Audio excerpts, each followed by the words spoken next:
Welcome back, ladies and gentlemen, to the World Championship Series Challenger Europe Edition. Ooh. We're here getting into the quarterfinals. We just had Cyril take a dominating performance against Stefano 3-0. I'm Nathanius, joined by the one and only Dr. In Control Robinson. Wow. How are you today, sir? I'm good. It is early, but I like my StarCraft like I like milking my cows, just doing it before everyone wakes up. You know what I'm saying? Yeah. You ever milked a cow, Nate? No, actually. Neither have I. Okay. Well, I'm glad we got past that. We've got a lot of great matches left, of course, for the European Challenge as we make our way through. We're going to take a look at the bracket. If you don't like watching roaches puke all over each other, you're in luck. We're done with that for now. Nerchio not making roaches? No, roaches puking over each other. Okay, fair enough. Yeah. Probably. Unless, I mean, if could be trading out supply. If he uses his own roaches to kill him, I'd be surprised. Yeah. But our next match is going to be Terran versus Zerg. It's HeRoMaRinE against Nerchio. Fun matchup. HeRoMaRine's the guy that mixes it up. Tends to prefer his bio play a little bit. Nerchio can be cheeky, though. It just wouldn't be a European final anything without at least Nerchio in there being a threat. And then HeRoMaRine's kind of been the more up-and-coming... I mean, he's been up and coming for a while, but he's finally kind of capitalizing on that. He did really well in his group earlier to get to this place. He can knock Nerchio out, which would be pretty awesome. Yeah, this matchup I think is a little bit difficult to call.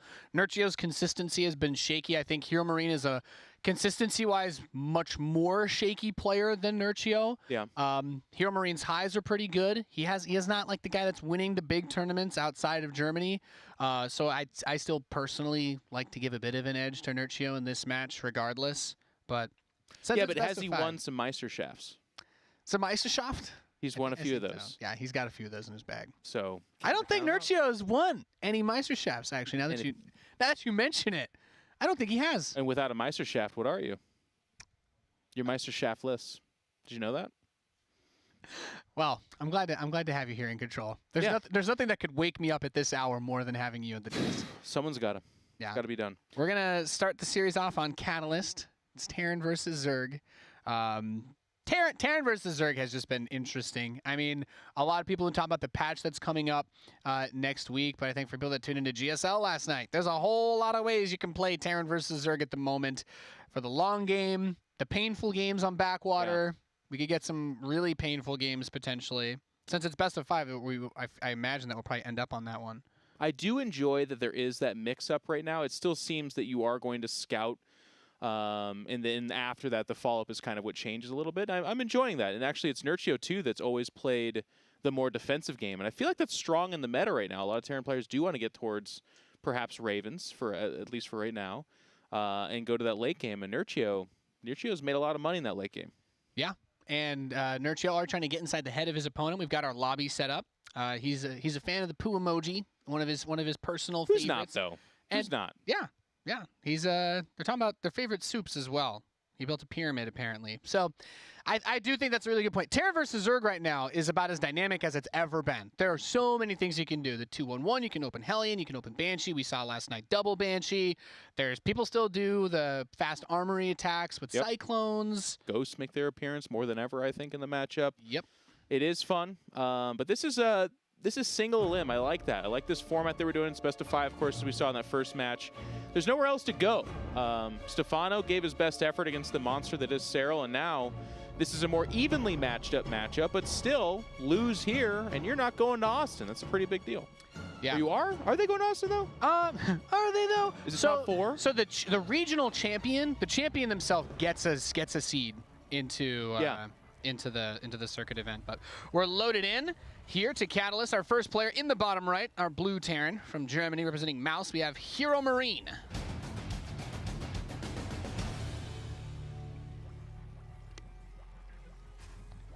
Such a great job, Nate. I want you to do it again, please. Oh, yeah. They really like introducing the players here. In the top left, we have the red Zerg player. He is Nerchio. Burp, burp, burp.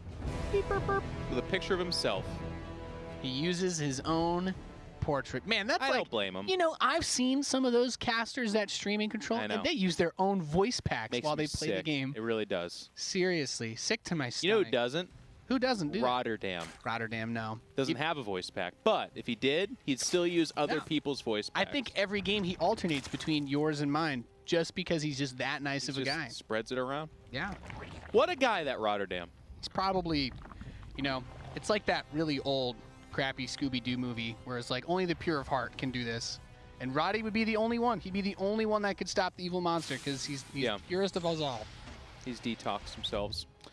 Fairly standard opener here for HeRoMaRinE. Here's that Reaper. That seems to be the kind of consummate true thing that we see in almost all TvZs in particular.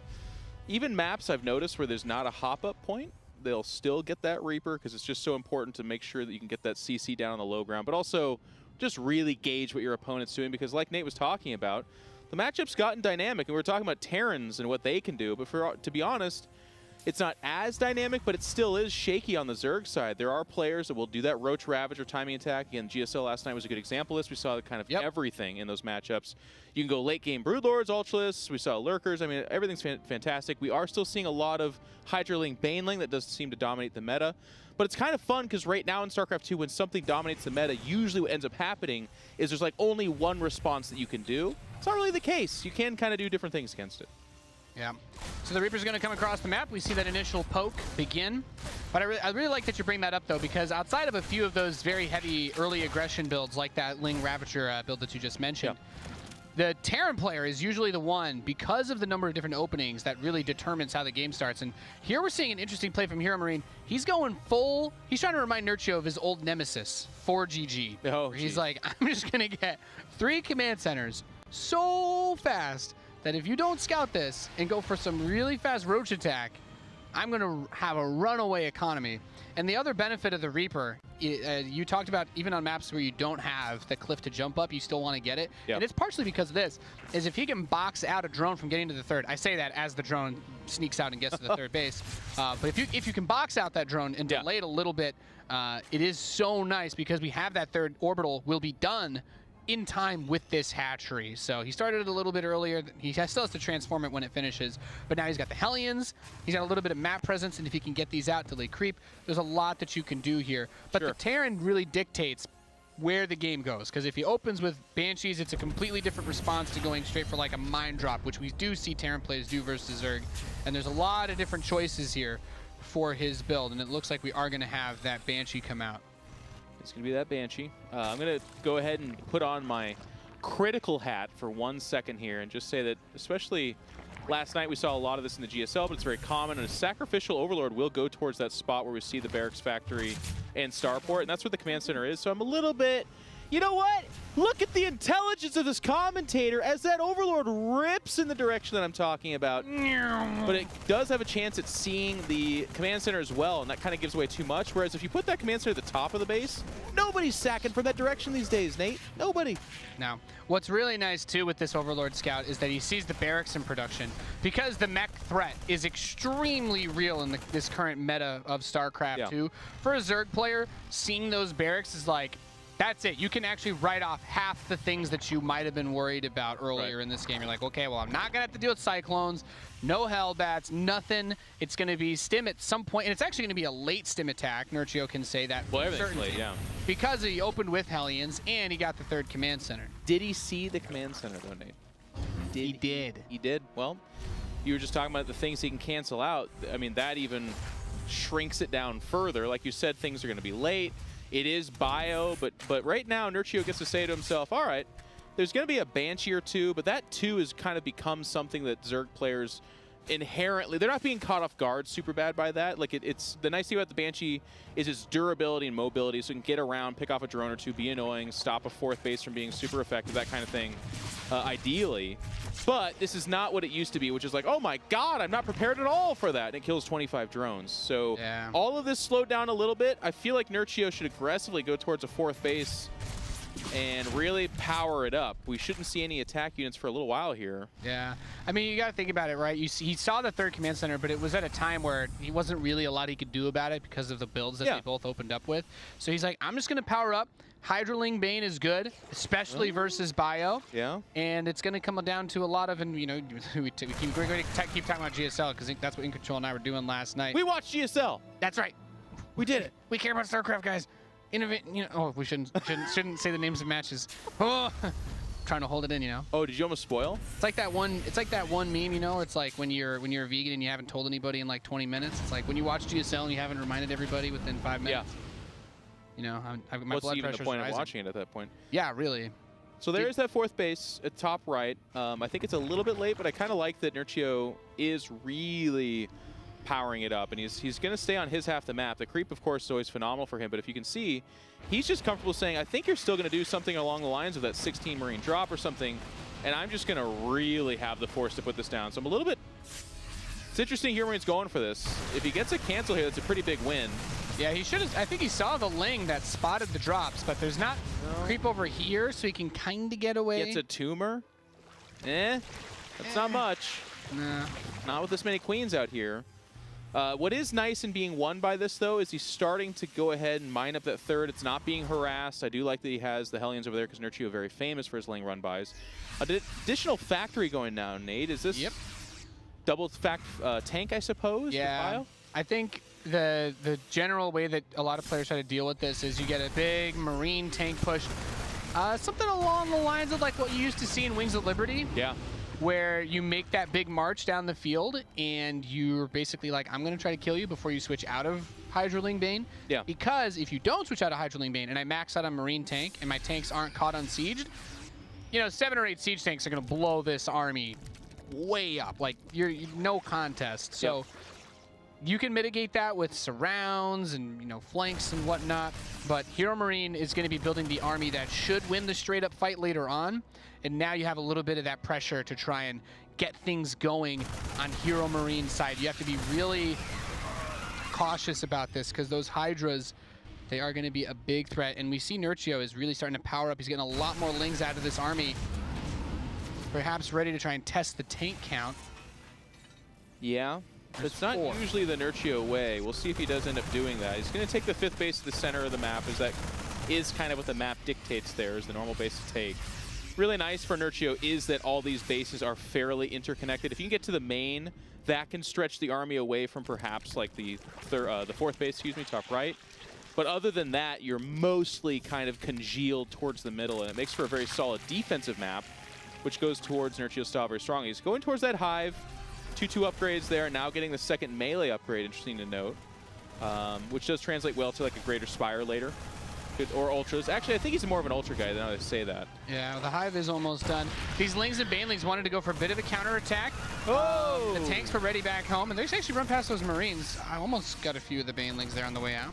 Yeah, I think Nerchio is really respecting the strength of these Marines at this point in time, too, because if he was attack moving a few of these times, I think he actually could catch them. But there is that Ultra Den. I like the patience out of HeRoMaRiNE to not throw his units away here. Yeah, I actually do. Not throw them away, but... Like, he's taking his 4th base at a decent enough time where, as he's maxing out with this, you want to plant this, turn it into a planetary fortress as you move out. Oh.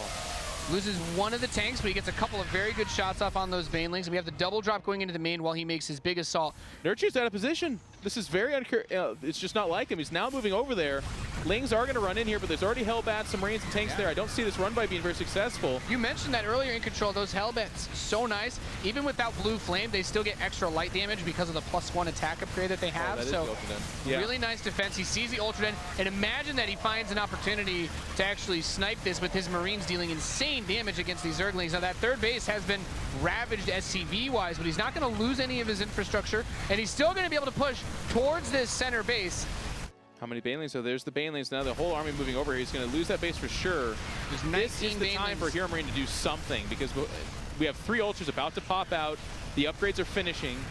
And at that point in time, a full surround fighting on creep, HeRoMaRiNE's army could just get deleted. But look at this. He's going to go ahead and start to back away a little bit. I do really like this. As a Terran player, you're like, I've set us both on an even number of bases. I need to get my next level of upgrades. With Ultras coming out, I'd like to see the Ghost transition. We've seen a lot of Terran players, they make that transition as either Raven Ghost, Liberator Ghost. Obviously, Ravens are very popular right now for good reason. That anti-armor missile is extremely strong. All right, well, we're in the era of the Ultralists now, as some are out. Viper's going to join them in a moment here.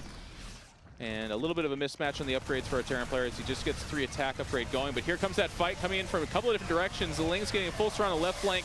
Ultra's on the right. They're going to go up against this mostly Marine army, jumping on top of the tank line. And the connections are pretty good here. Is it going to be enough? Supplies dictate that Nerchio does have what it takes. He shoves forward, and there goes the Terran army, overstaying its welcome.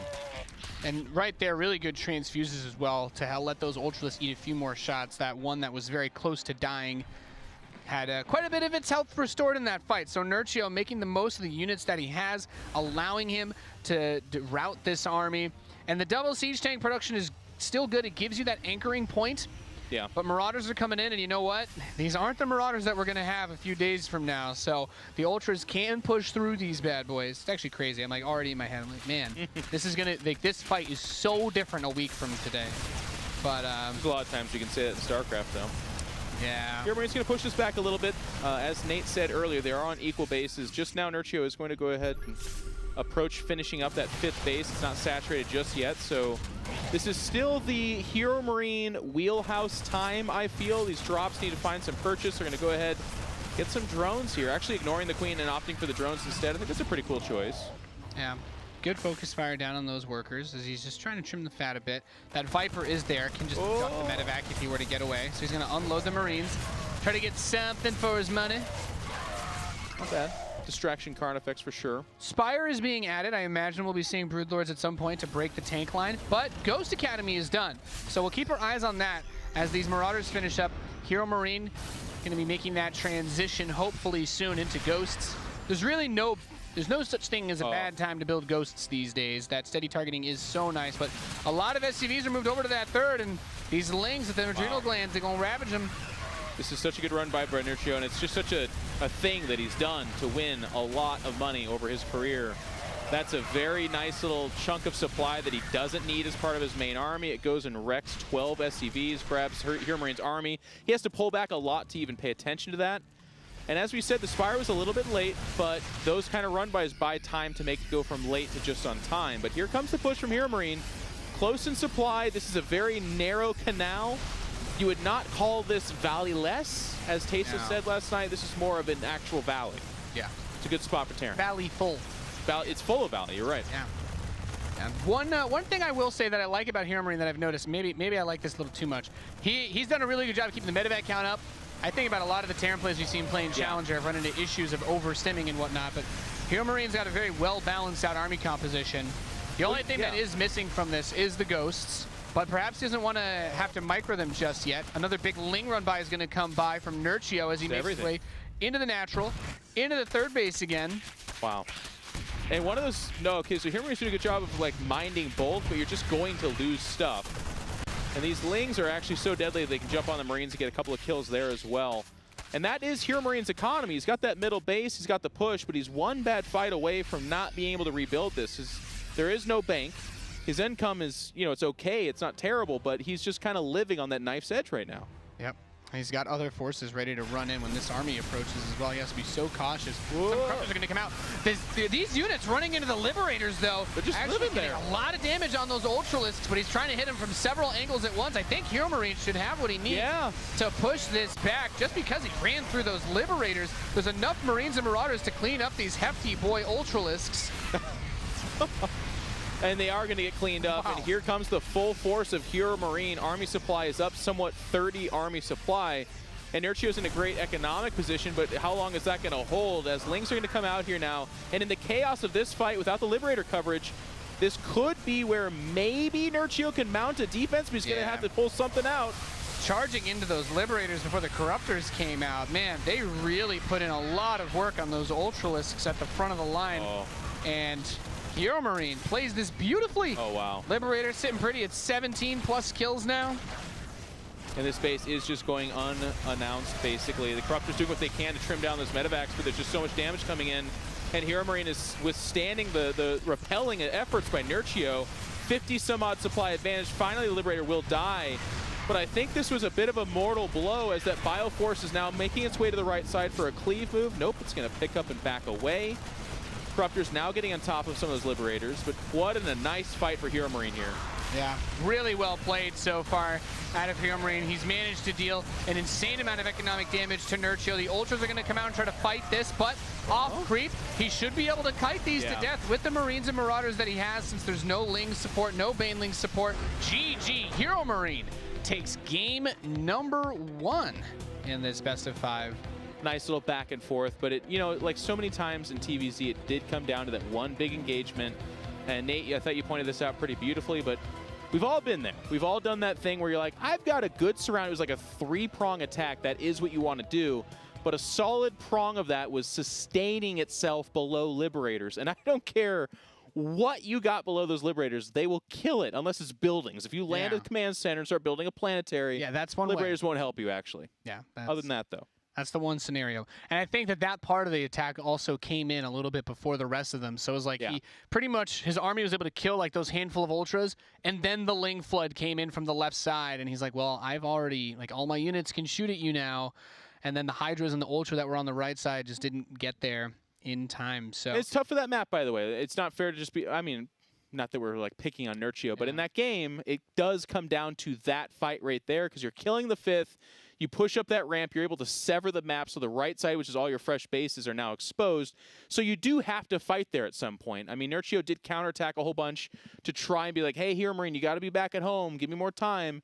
HeRoMaRinE wisely did what he could to repel that, but also knew that his life in that game depended on how well he was going to be able to attack there. Yeah, for all the damage the run-bys did, I think for the most part, at the end of a lot of those, he was still above like 45, 50 SCVs. When you have your orbital commands, he didn't lose any of his orbitals. He had the planetary. HeRoMaRinE did a great job of not letting those run-bys shake him too much. And that's actually a bit of a trend that we've been seeing some Terran players do. I'm even thinking back to GSL again last night. You have guys like Innovation going up past 80 SCVs and just being like, yeah, because you want to just build a big bank before you make the switch into Ghosts. I'm still surprised we didn't see any Ghosts, but maybe HeRoMaRinE, you know, well, I won't say maybe. He saw something, obviously, that I didn't see in this. He's the pro, and he's like, well, I can win this without making that big late-game tech transition, which feels terrifying, because if they do get up to Broodlords and Infestors and you don't have Ghosts building up energy, it's very hard to deal with that army. Yeah, I think he wisely kind of, you could see it in his gameplay. He understood that it was that time they needed to get game-ending damage in, because the run-bys, like you said, weren't doing amazing like game-ending damage, but they were making it so that he wasn't able to like just overexpand and be like, okay, if we need a turtle, we'll turtle. I'll have my half the map. Yeah. It was very much so he didn't have a bank. He needed to do big damage that fight. But the kind of funny thing about counterattacks too that gets it's more for Protoss, I think, but Zerg it exists as well because they can rebuild so fast. If you are doing a lot of counterattacks, that's actually a lot of money, and it's a lot of your larva resource going into that. So if you're not getting massive returns, which I would say Nerchio was not, then it weakens your army. And that's why with that triple prong, we saw like 3 Ultras here, 1 there, some Hydras, some Lings.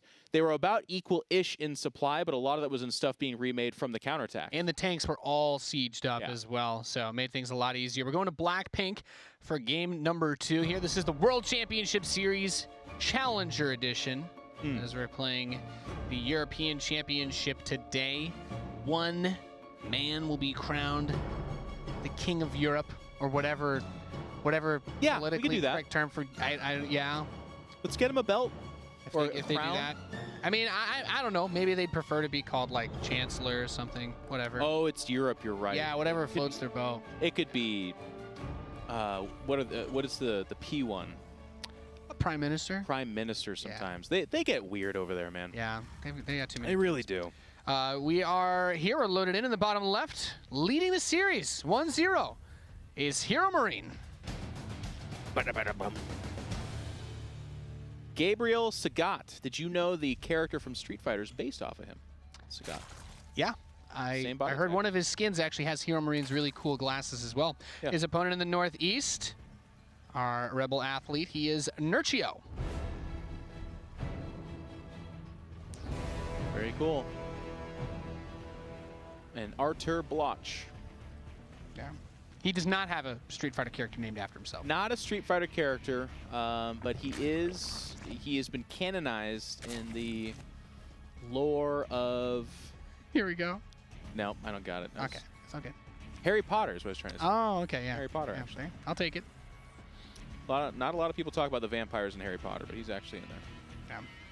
So Blackpink, you can pretty much, it's as far as the way that it plays, it's a little bit tighter on the paths. You don't have as many of those like straight counterattack paths that you have on a map like Catalyst. You do still have a Reaper Cliff in the main, so you can scout. You can do a good bit of work there.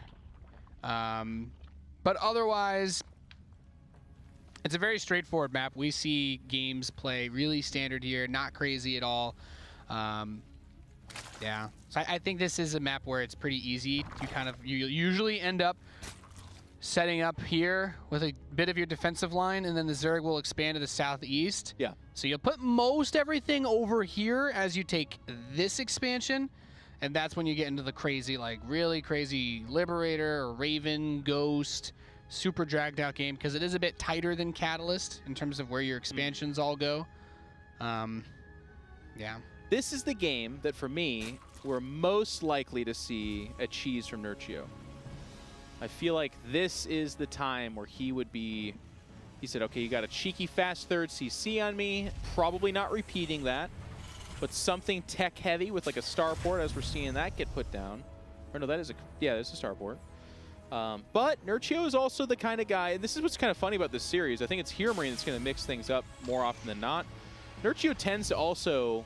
do the same thing forever, except the odd cheese or two, especially in a best of 5. That's why I'm really excited for today and tomorrow in terms of format, because with a best of 5, you will see that build diversity more often than not. Yep.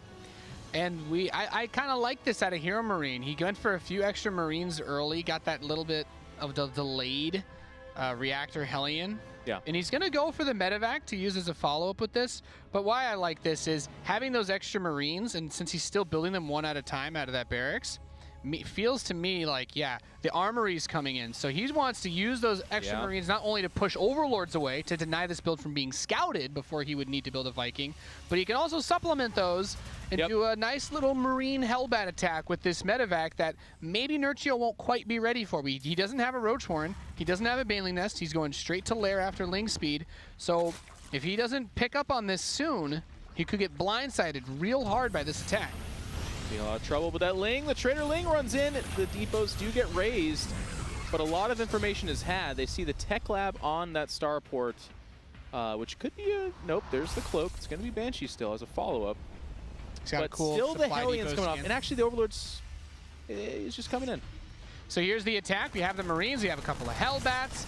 And normally you try to just kite the Hellbats when you just face a normal attack like this. But because he's got the Marines, that helps bully back those Queens nicely. Wow. And those Hellbats give a good meat shield. So he's saying, hey, if you want to just run these Queens away forever, I can clean up the Zerglings with the Hellbats. He's actually getting the Queens too now because they're caught off here. There's no creep connecting the bases. Oh my so God. those Lings that are coming out, HeRoMaRinE may just bop Nerchio here. It's just Zerglings coming out against Hellbats that are choked up. GG. HeRoMaRinE goes up 2-0.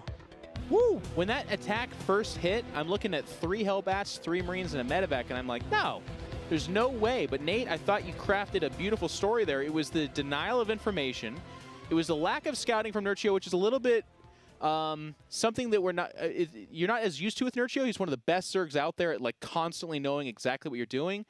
But this build was crafted around the idea that if you're not desperate for a Ling Scout really early on and not seeing stuff like this shape up, and even if you do, the beauty of it is get Hellions and like a couple of Marines, that's a common opening. That just pokes the third, it fights some creep tumors, but to actually turn that into a really fast attack that is extremely lethal against Ling openings, wow, that was really good. Yeah, the handful of Marines, I think, helps a lot in that situation, because normally the Queens do just run away from the Hellbats, and not having a tumor to connect the bases. As soon as he got to the top of the ramp, he's like, yep, my Queens are just going to step back. I'm going to wait for the Zerglings to come out. You try to focus on the medevac. That is how you deal with this as a Zerg player if you don't already have Roaches or Banelings or something. But because of that, because of the lack of the creep spread, as soon as he hits the ramp, the Hellbats are like, okay, your Queens are all dead. Now you only have Zerglings, and I'm on a choke point with Hellbats. Like, and I love it. Over. That's what actually, it puts the Zerg to a really hard position, though, because yes, focusing the medevac is what you start with, but because that attack comes way earlier than what we've seen in the past, where it's like 8 or 10 Hellbats, but at that time you have 5, 6, 7 queens. Maybe the Roach Warren is there. You probably scout it out because it's a weird number of Hellions, etc., etc. But in this case, it's so early that if you do focus on the medevac, you only have 3 queens. So it's not like they 3-shot the medevac. Yeah. And all the while, they're taking the damage from the Hellbats.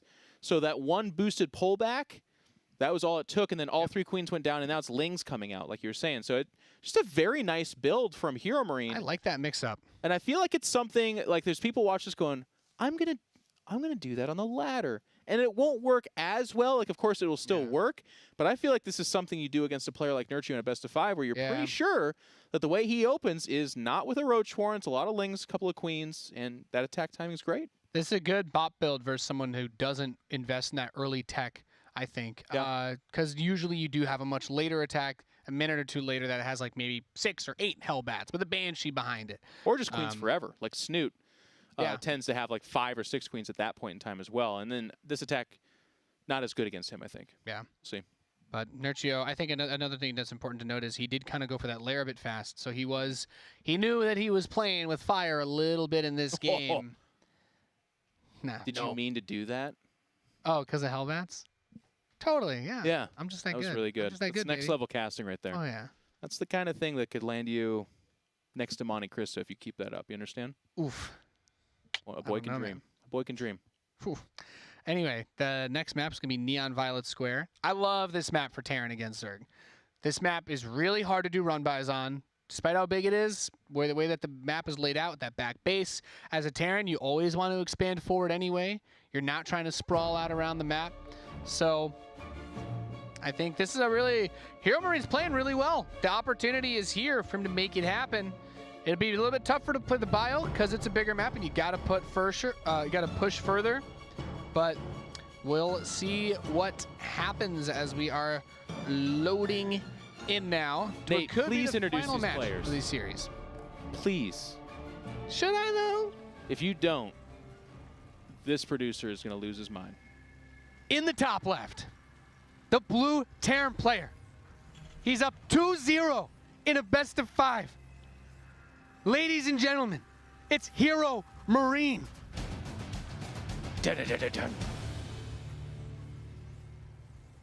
Wow, he's won $69,000, Nate. That's a lot of money, Jeff. $69,000. That's a lot of money. Yeah, his you can opponent, go both ways with that. In the bottom right, the red Zerg player. Representing Red Bull, he is Nerchio. How much has he won? 342,000. Do you know what 342,000 is divided by 69? Nope. Neither do I. But probably something pretty cool. Yeah. It's like the pyramids. Maybe. I mean, you can't tell me it's not. But here we are on this big map. Nate says he likes it as a Terran player. You can block in 3 bases pretty solid, push out for that 4th, 5th, and 6th base without a problem. Now, on the flip side for a Zerg, knowing this, Nerchio probably pretty fairly okay, comfortable into the late game, but does he want to take that in game 3 where he's down 0-2? But on the flip side, does he want to end it? That's what's so nice about HeRoMaRiNE's position, is it's kind of stacked against Nerchio. HeRoMaRiNE can be like, maybe this is the game I go wacky 3-starport Banshee, and if you don't scout it, you just die. Or you play completely standard, the map's kind of favorable for you, fall back and let Nerchio kill himself. I don't know. It's really hard to see where Nerchio goes from here. Yeah, the meta for Terran versus Zerg is odd right now because for the first time really ever in StarCraft, the last month, it's trended towards if you play like the mega late end game versus Terran as Zerg, Terran has the advantage if they can control the Ghost Raven composition because it's that good. And we saw the Ghosts become popular and more and more. Especially before the Ultralisk had its armor toned down a little bit. A lot of Terran players were relying on that in the early days of Legacy of the Void. But now with the Raven complementary power of being able to launch that huge slew of anti-armor missiles that can blow up pretty much any Zerg army that clumps up, you have to really be careful. If you want to play a long game against Terran, you're saying that you're okay with your opponent being able to blow up your whole army with undodgeable missiles instantly if you move out of position for 1 second. Yeah, I have to feel like it's not a comfortable place for a Zerg, but we're not It's also weird, though, because it's not in that desperate spot where it's so powerful that Zerg's, like, all in as hard as they can before it gets to that stage. No. I mean, again, to go back to last night, but we saw even Dark kind of comfortably be like, okay, we're here. This is that crazy part of the game where it can get really weird and scary. And then it did, by the way. Yeah. Well, now Zergs can experience the equivalent of being told to play like Maru, you know? Just, Yeah. Yeah, just play like Dark. It's not that hard, guys. Why don't you just kill them before they get there? One of the harder things you'll hear throughout the aeons of StarCraft. It's always been said. That is the story of how to fix every problem every Terran player's ever had. Just kill them before they do it. Except for Parting. He was the one that actually was like, oh, just kill Zergs before they get Broodlord. Yeah, I can do that. I can do that. I can make the build that will keep this from getting Immortal Sentry. fixed. Remember that back in the day? Him and MVP single-handedly kept Broodlord and Fester in the game. Yeah. MVP, he's come back playing some StarCraft too. Yeah. Seen a little bit of that. And here's that Scouting Overlord. It's nice to see this return as well. So many Terran openings do not include any number of bio at all, so you're reliably getting this Scout. There's not really a great position for this Overlord otherwise, by the way. It doesn't like have this amazing... But also Vikings come out as part of the meta too, so even then it's like this Overlord's always on a clock, so go get some information. But that Viking will shut it down before it sees... Did it see the tech lab on the starport? I don't believe he caught a whiff of that. No. Oh. So for all he knows, it could be a mech build. And funny enough, he's actually not getting cloaked this time, but there is that armory again. Yep. So what's interesting about this is he took this very easy to take back base, and it makes me wonder whether he's going to go for a really fast fourth or actually just play mech, because the lack of mineral patches there doesn't really hurt the Terran as much as the other races, since A, you have mules, so you can still get the money out of there a bit faster. But also, if you're playing mech, really, it's all going to boil down to the amount of gas that you have. So he could take these refineries whenever he wants. And there we go. Okay, yeah, it's going to be double factory. So even if the Overlord had seen it, it would have been a bit of a bait tactic, because we have the 2 factories on the way. In 3 games, 3 different builds from HeRoMaRinE, and even the builds have a different tempo to them, right? Like, that's really interesting. Game 2 was that really quick attack that ends the game at like 7 minutes. Game 1 was a mid-game push, like it was kind of all leveraged there, and now, I'm not going to tell you when this game ends, but I will say that he's just kind of coming at it much more defensively, probably takes a fourth, pushes out slowly with mech. Very cool. Nice to see. This is getting into a little bit weird territory. Like, I can feel like there's some mind games going on here that we're not seeing, or something that's trying to happen, like this really fast Baneling speed before anything else out of Nerchio. Yeah. As his Link kind of pokes over here, he just wants to know what's going on. Now he's getting the Roach Warren, but, you know, we don't really see Banelings be effective against That is weird. mech. Unless you're into that unless you're playing against, like that heavy Thor Hellbat composition where you don't have as many tanks. That's when the Banelings can get a bit of the utility, but as we've seen, that doesn't, you know, throwing Banelings into Thors also doesn't really get you a whole lot, so... Infestation Pit here as well. Yeah. I do think this is a good play. I mean, go up to the high-level attack. I don't know that he's going to build Swarm Hosts. I think that right now, if you play Terran and you play mech regularly, you should have a pretty good grasp on how to handle Swarm Host play. That's not really that popular. We don't see a lot of top players go for it at the moment. The poor Banshee. Much there. Yeah, we'll have to see, Nathaniel. So the 4th command center is coming out here for HeRoMaRinE. Should be planetaries from here on out, except for like the macro command centers behind. Get that pocket base, like Nate described. It's very free. Unless you get dropped or Nidus, it's just going to be untouched. But then the next base is kind of the question mark. You go to the low ground. It's got a huge open surface area around it, so it's very easy to be attacked that way. But if you go to the high ground, that kind of stretches you out a little bit. It does lock off the left side. So run-bys in that direction not as big of a concern, but that still does leave that large ramp and a large open space in front. So decisions, but he's going to go to the low ground. Yep, and does finally get a scan into the main base, so he'll see that there is in fact a lair.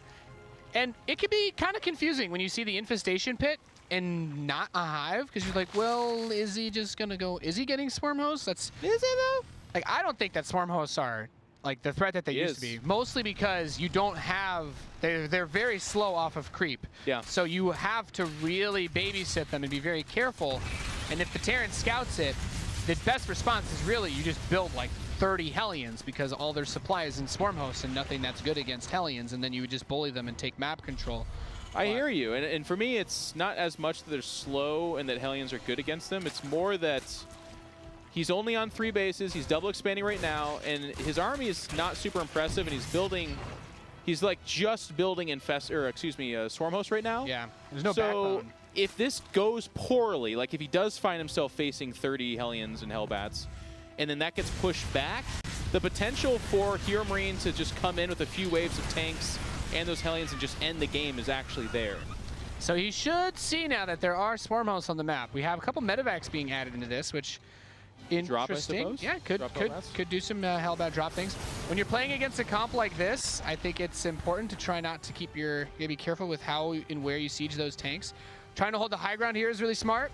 A good scan, he should be able to get a few shots off on this. He's going to bring the Vikings over for vision, so has a refinery denied for a moment. Where did the Swarm Host go? Where are you This hiding? is the beginning of something good, by the way, from Nerchio. He was not ready for a big fight, I don't think. But by buying some time and saying, okay, on this high ground, you got to bring Vikings, you got to potentially scan, your tanks need to be there, and if they're not there, I'm going to pick off your mineral line. And then from there, those Hydras can also go up towards the left side into the natural as well. This does create space for the Swarm Host to perhaps get a volley or two off into the main. Yep. I like that he floats the barracks out to the north side so that he can spot if a Locust wave is going to be sent across the gap. If he decides to launch his Locust from here, he will be able to at least chip away at this to some degree with the Vikings. Oh, he's pulling back this spot. The high ground again. Does he not have a scan? Okay, there we go. He loses one of his tanks before then, so that definitely hurts. He brings these units back into the main base to deal with these, and he's having that. Okay, this definitely mismanages his response against the Swarm Host. Losing that starport will be huge if it burns down. I think almost more importantly than this, it gives Nerchio a time to adjust, and he does have him penned in, right? He knows there's not a 5th base, at least being constructed and established at this point in time, so you can kind of narrow down what's going to happen to HeRoMaRiNE's coming after me, so you better build up an army. He is adding Swarm Hosts, which can be okay aggressive, but you got like 1 big wave, maybe 2 to fall back on, unless you find out here. But here we go, Nerchio's gonna jump on this. The Swarm Hosts do launch their Locust in from the back. The tank's just now sieging, and there's the flattening force, but a lot of Nerchio did get on top of this for a second. Supplies saying Nerchio's trading out fairly okay here, but is it good enough composition-wise, Nathanius? The lack of a hive has made this still, I think there's still wind in the sails for this attack to keep moving forward. The Hellbats with the blue flame, the Ling reinforcements won't do much. Banelings are actually really important right now. You got to clear out those Hellbats because those bad boys two-shot the Locust wave, and he really needs to get more value out of these Swarm Hosts for this fight to go the way that he needs it to. Once those tanks siege up, it will be very difficult to get on top of those Hellbats, and that means it will be very difficult to get rid of those siege tanks with the Swarm Host. Now he's going to come in, bringing the attack towards the front. The medevacs are pulling back. The Swarm Host kind of waltzing in to that army. Some of the Locusts do manage to get on top of the tanks, and we might see Nerchio clean this up now. Yep, great concave there, and yes, the Swarm Host did kind of sloppily go in there, but what's kind of funny about the added bonus of that is they do take some of the damage that would otherwise have gone to the Locusts or Hydras. I'm not going to go ahead and say that they're the heroes of the day, but they did sacrifice themselves, perhaps not in vain. And now Nerchio's empowered to go ahead and start to be aggressive. And as Nate said earlier, it was that hive, or the lack of it, that was kind of a concern. Well, the hive is finished. We're going to start seeing things like Vipers, perhaps Ultras, wherever direction Nerchio wants to go from here. But also those upgrades are unlocked as well, so it's a very big deal. And Nerchio's going to try to end it right here. He's bringing in the army from the flanking in the northeast side. There's the huge wave of Locusts dropping down. The siege tanks need to focus fire on those Hydras. Still some friendly fire going as the Vikings are going to land mass repair on the command center as he drops the mules, and he is going to hold this attack wave. Did clear out a good amount of units with those Swarm Hosts, but as a Terran player, whenever you're on the losing side of that resources lost going mech, you are not happy. I do like to see some players float like a building or something by this base because this high ground is such easy pickings for the Zerg. Yeah. Come up, kill a few workers, Terran scans, you back off.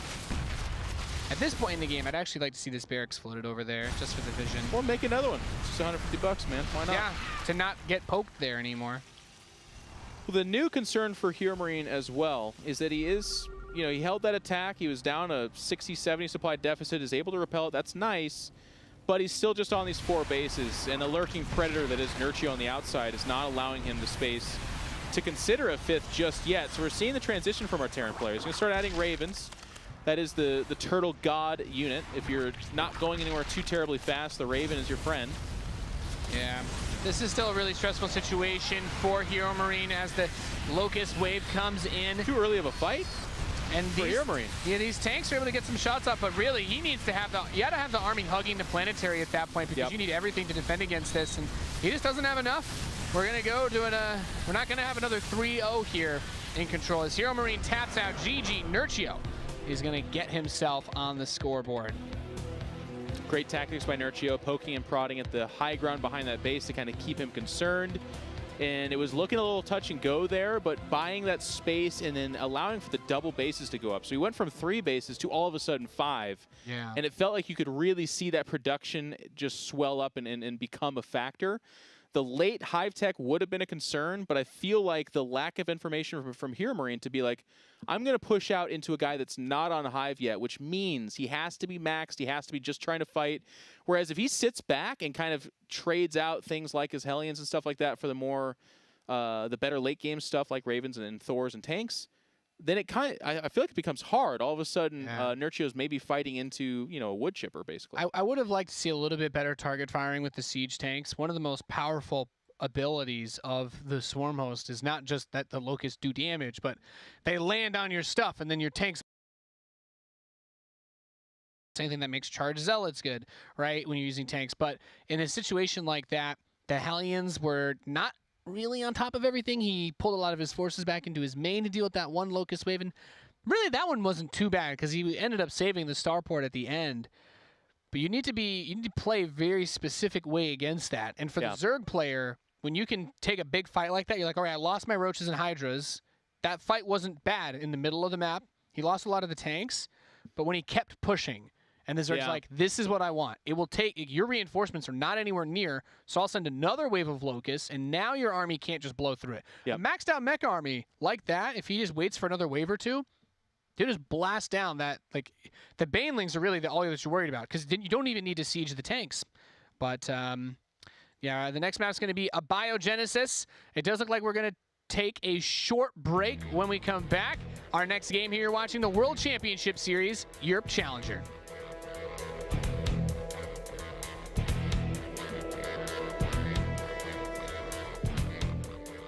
This poor town has seen its share of trials. Now we face a new force, sinuous and vile. The way ahead is haunted, our hackles stand on end. We'll make our stand right here, our choice is crystal clear. We are the beasts, the monsters fear.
Buongiorno, my fellow Europeans. Welcome to the World Championship Series Challenger Edition.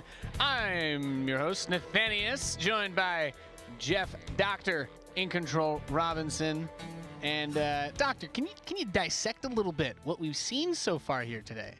Well, we saw Cyril take care of business. That much is clear. Stefano, historically, always one of the best European players, but ZvZ has kind of been his Achilles heel. He's been able to get it done, I think, back to IGN, where he did win a big ZvZ match. But those days are gone. You're now facing the new hybrid, the new monsters, and that's Cyril, the player that's like setting records on the ladder.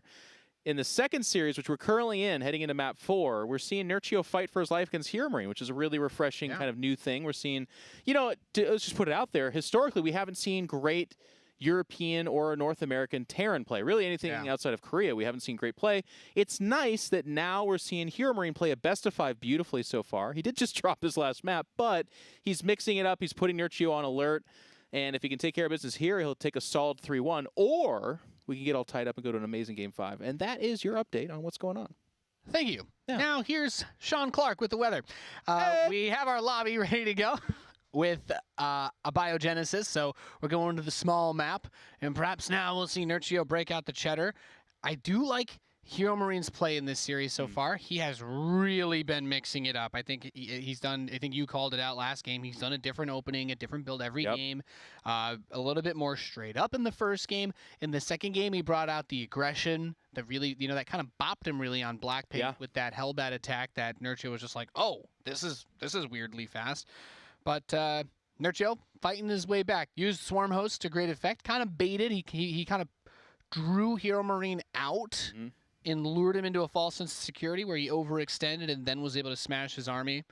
But, yeah. I do like, too, that all of the diversity we're seeing from him is off of that same kind of just above the ramp, barracks, factory, starport. There's been a third CC really quick. There's been an armory behind that with a slightly different production off that factory. There's usually a Banshee or two, cloaked or not. But not Naruto, excuse me, he's in the chat talking, that's why my brain went there.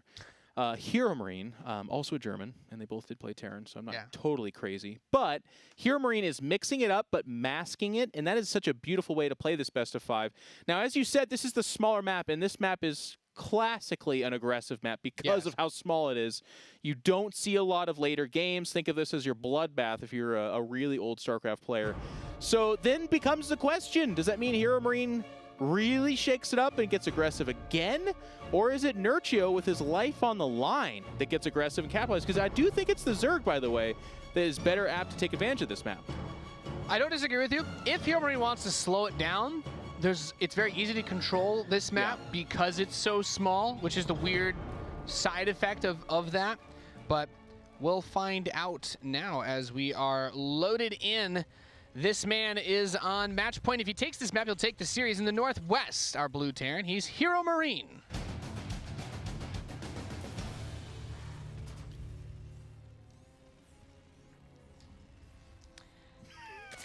And his opponent in the Southeast, the Red Zerg, he is Nerchio. Burp, beep, burp, burp. Okay. Why don't those sound effects play for us when we intro each other on the desk? I want some sick heavy music.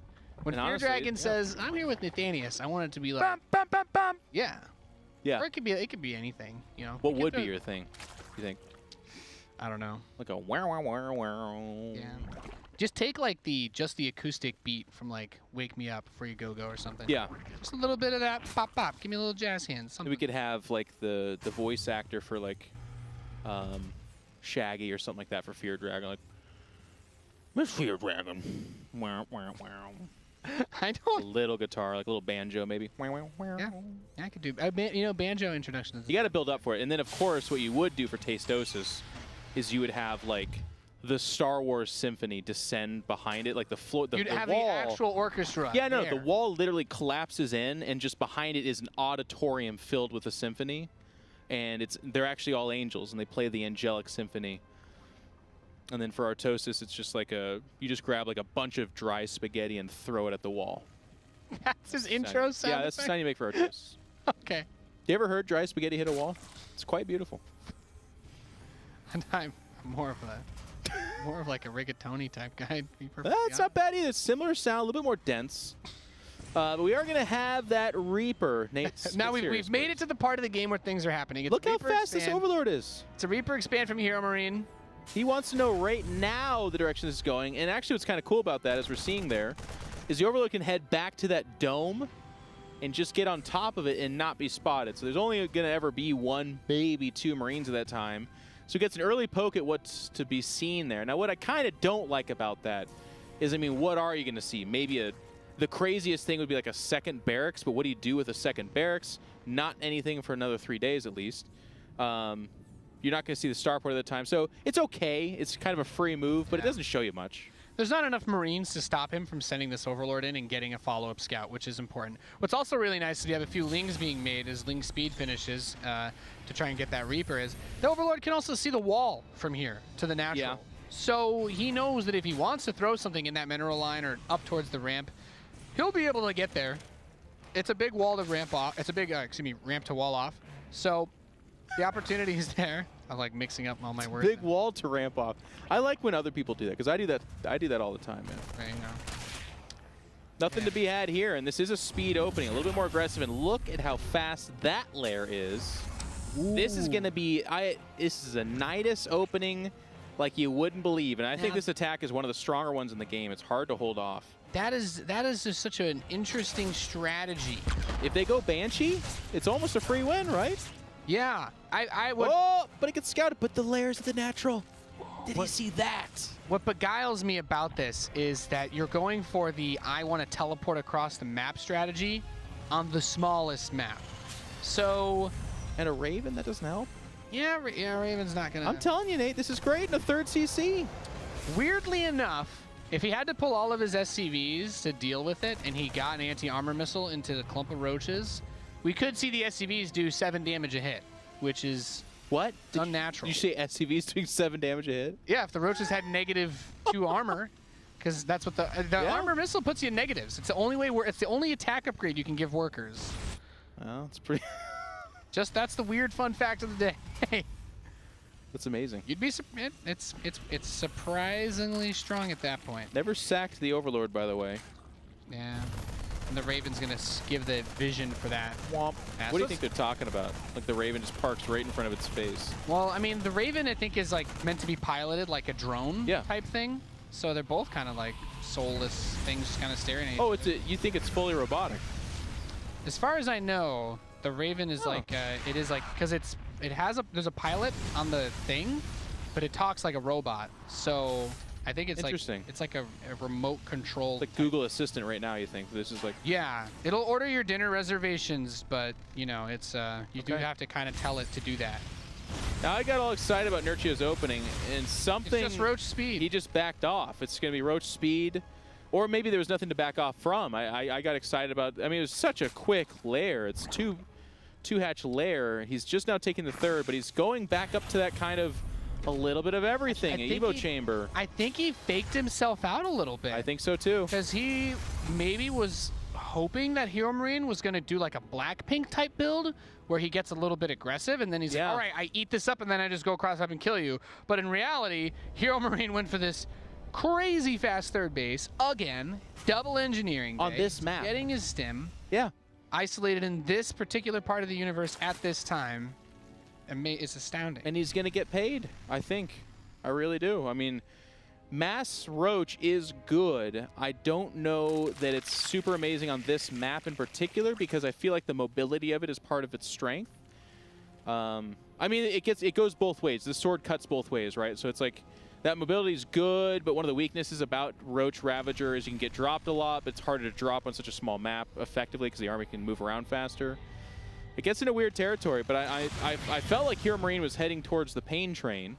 But then, like you said, Nerchio just kind of double-faked himself out of it. Yeah, and now the Roaches are going to come over. No. This is one of those things, like, okay, the anti-armor missile, we get to see it a little bit here. Close. Helps blow that to pieces, auto turret in the back. But this map is just really good for siege tank-based compositions. If he gets on top of that tank, that's going to hurt pretty bad. The Ravager will be able to grab that. But we have a Terran player who still has that 3-base setup. These next couple of Marines are going to come out. More Roaches are on the way, though. Yeah. As that +1 melee comes in. I'm wondering, are we going to see that further commitment? It's easy to get across. I will say that went a little bit worse than I thought it would for HeRoMaRinE. I agree. It did not go nearly as well, but I feel like that was just before the ramp up of production. Combat Shield hasn't finished. We're getting 2 medevacs at a time. 1-1 not being done yet hurts a lot. Because that fast Carapace upgrade. Yeah. Actually, now that I think about it, yeah. That Carapace upgrade adds like 7 or 8 more shots for a Marine to kill a Roach. If you're behind on upgrades, that is. Equal-ish in workers, though. Nerchio just now taking his 4th base. So they're on. I mean, if HeRoMaRinE stabilizes here at all, the game's just about over. Cheeky. You can lift it up. Raise your You can command lift center up, in the air. You can lift up the orbital, but there you go. That one flies by itself. You don't even need medevacs. It just does it. Yeah. Technology is a wonderful thing we have here in the modern day. Gets that anti-armor missile. And this, see, when people talk about the anti-Raven memes, this is what this missile is for. And this is where it is just gives absurd value. Because now these Roaches at +1 Carapace are at -1 armor. Effectively giving, like, it's just the unit interaction. Like, you don't need to build 40 of these to blow the whole army apart. Just Isn't negative one. armor a funny concept, though? It is It's like you wear like a funnel into your heart or something like that on your chest. Where you're like, Yeah. shoot here. It's actually more vital. That's what it feels like. I love that we are seeing that single Raven getting kind of mixed in, though. That's It's so good. It adds it's so much. good. When the missile nerf goes through and like you can't just blow up armies with 20 Ravens anymore and you need 40 instead, like I think we'll see the Yeah. comeback of the single Raven openings just because having that missile against an army like this is the value is It's still good. stupidly high. And we're not even talking about the shutdown ability it has as well, which is not being touched, but is a very powerful ability as well. Yeah. It's a really good strong. It's a really nice spot to be in. Scans, sees that 4th base has been taken by Nerchio. No gas there yet. But he's got his 2-2 coming in. He's got a few tanks. And you know what? Side bonus of the Raven, he doesn't need to scan to clear up the creep, so he can advance quickly. He puts the scan forward because he wants to see the army. Now, if he saw all these Ravagers, there's an opportunity to try and jump on those. He does have to be cautious of Biles. All right, both these players squaring up, looking for that conflict. I'm going to just say it. I've been kind of guilty of counting out Nerchio and looking at this and saying, surely he's about to die. His choices are wrong, but here he is approaching 2-2 on the melee. Hydra's ramping up. There's the Infestation Pit. We're getting to that composition that can be very strong, and it becomes a fighter map. And HeRoMaRinE, we're not seeing, okay, it is double tanks here, but the fighting space, is this good, Nate, or is it bad for Terran? As long as the tanks are sieged and not clumped, because those Biles are what's going to turn the tide. This army doesn't really have too much against this if the tanks are able to shoot. Like, he just needs to get closer. I think what you do is you unsiege half your tanks at a time, move them forward, and then just repeat the process. And that's because this map is really small. It won't take him long to get there. The only way he can really lose, I think, is if he gets caught off guard like that. And Just really, hit the whole army. Yeah, really nice anti-armor missile there. And you cannot engage versus Marines like this in a position like this. I feel like HeRoMaRinE unsieges and goes. That's a quarter of the army or whatever. Well, there it is. Here comes the Banelings. They're all connected. They do not hit anything meaningful at all. The tanks are exposed, though, and the concave's good enough. Nerchio is going to collapse on this and show a masterclass of how to defeat a Terran army, much like Caleris shows a masterclass of how to host Nate. I was trying to think in my mind of some like overly posh song that we would use since we introed him, but I got nothing. Overly posh. Yeah, he would get something posh. Yeah. He would want something like new Ride of the Celine Dion Valkyries. song? Yeah, that's what I'm saying. He would want something like that. He would want something like Ride of the Valkyries, but I think what he would get would be like My Heart Will Go On. When I think about you, I touch myself. Yeah, that'd That's be. Celine Dion's best song, but sure. Yeah, I'll take it. When she did that with Ja Rule live from the Emmys, it was one of the best moments in all of music, I think. I think I was 6 months from being conceived at that point. Yeah. Well, I mean, It's a you were long time. going to be conceived at that point, though. You know what I'm saying? Hydraless speed is finally coming in. 2 tanks at a time in production. By the way, I'm just going to say, if he had only unsieged half of his tanks there, I think that earlier fight would have gone a lot better. Yep. But I think he, with no that reason missile, to though, rush it's like, it. how did I lose that fight even? You're on the smallest map. It really doesn't take much time. Do not unsiege all of your tanks. Just move, never move more than half your tanks at once. It's like... Well, he's doing it right now, Nate. He's got a huge concave. Most of the bio is behind the tanks. So if he can bait forward that kind of multi-prong attack. What? This is the sickest. Is it coming? The sickest 360 he's going for right now. Multi no scope. Hang on. All right, it's on you, Observer. He's on mouse sports, right? Not phase. Getting motion sickness just watching this video. Oh, the Baneling's hitting some of that bio. A little bit more costly there. Supplies are fairly even, though. Army supply almost dead even. He's just waiting for the tanks. HeRoMaRinE, by the way, I'm just going to say it. Last game he had 69 workers. This game he has 69 workers. There's something going on. You can check how many workers you have. He's probably aware of it. It's like some kind of weird conspiracy. Liberator range going to kind of go in there. Baneling's jumping on top. Here comes Zerg from everywhere. Spread your tanks. He doesn't care as he loses the fight and falls back. I think what we saw there was he didn't have all of his tanks on siege at the start of the fight. Yeah. And miraculously, that seemed to have a pretty good impact on the outcome. All right. Well, all of a sudden, this push is now at the door of a base. Now, HeRoMaRinE is getting away from the ability to supply train this, but it's looking like he's hitting... I mean, that's the third base, so it's one of the more least important bases. I'm trying to turn a frown upside down right now, but Nerchio is just going to go at it right now with everything. Drones being pulled as well. He's all over him. Tries one last little flankerino. No, it's not enough. And that is not going to work. I think we're going to see HeRoMaRinE take this series 3-1 here, as he's going to get on top of a few more of these tanks, but the reinforcements arrive, and that should be enough to drive the nail in. HeRoMaRinE takes out Nerchio here, our World Championship Series challenger. Not too shabby. The young German Terran player destroying the Polish Zerg there. And this is something that's kind of new for us. It's awesome to see. Nerchio, of course, making it this far is fantastic, but getting stopped 3-1 by HeRoMaRinE, who is the guy that... What are you giggling about? What did I'm just thinking about how much fun it is to commentate with you. Yeah, keep it fresh. I'm one bad joke away from getting fired, though, so you got to really cherish these moments. I'm playing into them, too. Well, I'm jumping into the fire with you. I appreciate that. We all go down at the same time, and then just like there's only Roddy left, and he just commentates everything. Yeah. He would, though, too. He would. Like, it's hour 42 of WCS. Just like, he's got a cigarette, like... His eyes are bloodshot. He's like, it's okay, mate. I got this. Some would say this is a better commentary. Anyways, congrats to HeRoMaRinE.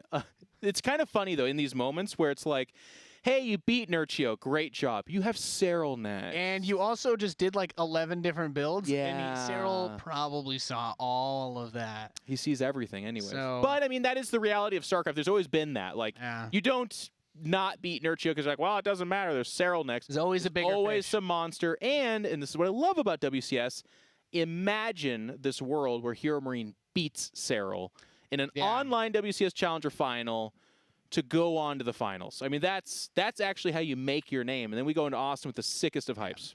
HeRoMaRinE and Nerchio, both players to me that have been a little bit shaky. Good series from both of them here. HeRoMaRinE played a little bit better than I expected. Yep. I'm very glad to see him go forward. Him beating Cyril would be a massive upset and a really awesome... Biggest we've had so far? Yeah. Easily, right? Yeah. So we have the schedule to look at now as we get ready to move into the second half of our quarterfinals. Coming up next will be a Laser versus Petit Drogo. Then we'll have Thermal against Showtime. And after that, Great we matches. get to the semifinals where Cyril will face off against HeRoMaRinE. And I mean, the rest of these matches look great. They're so good. I'm really excited to see that Thermal series, but let's get ready for our next match. It is going to be, as we said, a Laser going up against Petit Drogo. Should be a good one. That's coming up after the break. You're watching the World Championship Series. We'll be right back.